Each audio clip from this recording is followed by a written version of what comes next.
काँग्रेस आणि उद्धवजींचेही मी जाहीर आभार मानते की त्यांनीही सहकार्याचीच भूमिका दिली आणि आज महाविकास आघाडीच्या वतीने, कारण का मला काल फोन जेव्हा आमंत्रणाचा आला की नक्की या, तर कुटुंब म्हणून अर्थातच वहिनींसाठी हजर आहेच, पण त्याचबरोबर माझ्याही काही जबाबदाऱ्या आहेत, आमचे मित्रपक्ष आहेत, त्याच्यामुळे एक नैतिकता म्हणून मी काल काँग्रेसशीही बोलले, मी उद्धवजींशी बोलले, दोघांचीही सहकार्याची भूमिका होती आणि दोघांची भावना एवढीच होती की कुटुंब म्हणून तुम्ही जाणार असाल तर जा, आम्ही सगळ्यांनी पाठिंबा दिलाच आहे.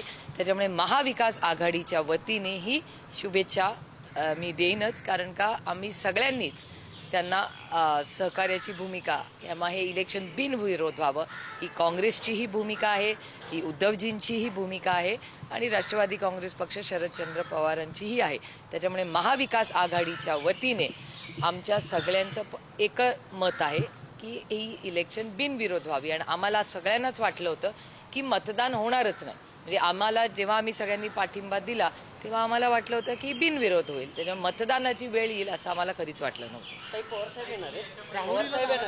पवारसाहेब रिच कॅन्डी हॉस्पिटलमध्ये आत्ता आहेत, त्यांच्या काही टेस्ट चालल्या आहेत, त्यामुळे त्याच्यानंतरच क्लॅरिटी येईल.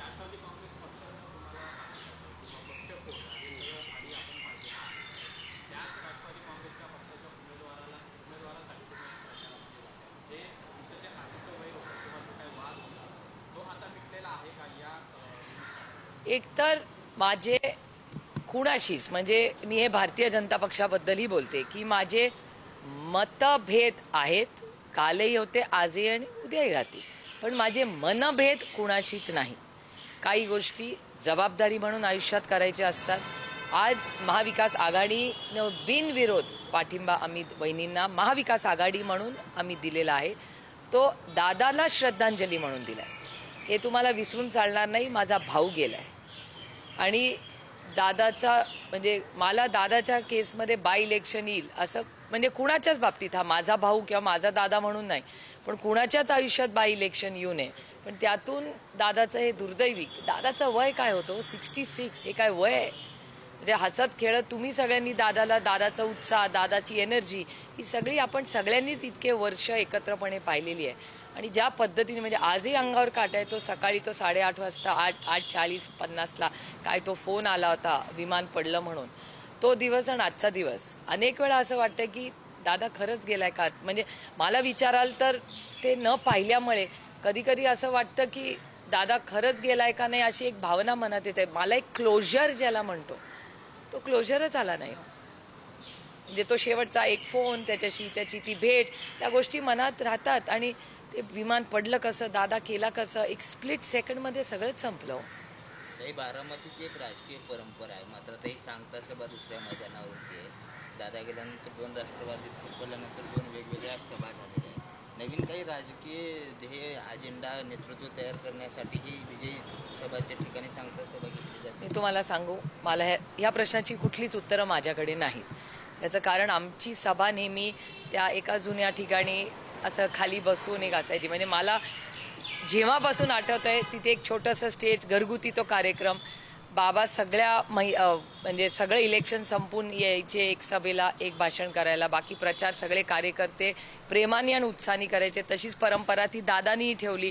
दादा आणि साहेब दोघंही फॉर्म भरणार आणि फक्त शेवटच्या सभेला येणार, बाकी कधीच कोणी आलेलं नाही आणि असेच ते राहिलेलं आहे नेहमी. त्यामुळे आमच्यासाठी एक इमोशनल गोष्ट आहे. आणि बारामती लोकसभा मतदारसंघ हे कुटुंब म्हणून आम्ही काम करतो. ती काय फक्त एक काहीतरी म्हणजे एक सिस्टम, यंत्रणा वगैरे काही नाही हो. एक कौटुंबिक, आम्ही इतक्या वर्षाची प्रेमाची, विश्वासाची नाती आहेत. त्याच्यात कधी काय कमी जास्त झालं असेल तरी एखादा इथे तिथे गेला असेल, त्याच्यात पण आमच्या मनात, आमच्या नात्यात कधी अंतर आलेलं नाही. ते कालही आलेलं नाही, आजही नाही आणि इथून पुढेही कधी आम्ही येऊ देणार नाही. म्हणजे तुम्हाला उदाहरण देते, कित्येक वर्ष राहुल कुल, आता राहुल कुलांचे आणि आमचे कौटुंबिक संबंध कालही होते, आजही आणि उद्याही आमच्याकडून जपले जातील आणि त्यांच्याकडूनही जपले जातात. त्यामुळे आमची वैयक्तिक संबंध आम्ही आमच्या राजकारणात कधीच येऊ दिले नाहीत.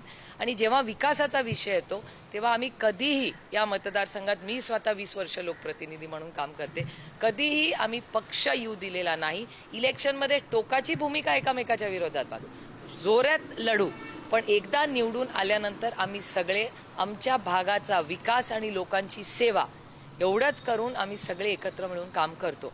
त्यामुळे आणि बारामतीत आज मी वहिनी दादा गेल्यानंतरची ही सभा आहे, त्याच्यामुळे मला विचाराल तर मला हे खूप म्हणजे अंतःकरणातून दुःख तर आहेच, पण खूप जड अंतःकरणाने बारामतीला मी जाते. कारण माझा भाऊ गेलाय, माझा भाऊ गेल्यानंतर ही परिस्थिती आज आलेली आहे. त्याच्यामुळे आमच्यासाठी हा खूप म्हणजे खूप दुःख देणाराच हा दिवस आहे.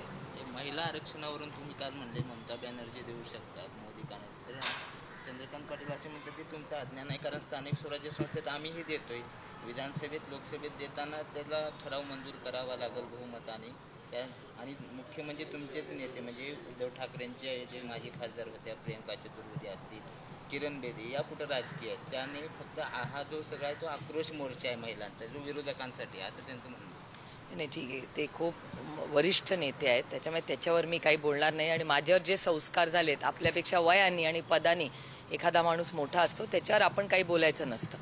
पण काही वास्तवतेच्या गोष्टी मी तुम्हाला सांगितल्या पाहिजेत. माझी प्रेस कॉन्फरन्स कालची ही माननीय मुख्यमंत्र्यांनी काही स्टेटमेंट्स केली, ते पत्रकारांनी मला विचारले. त्याला मी फक्त दिल्लीत मी असल्यामुळे दिल्लीत जे काय 3, 4, 5 दिवस झाले त्या सगळ्या प्रक्रियेत मी 24/7 होते.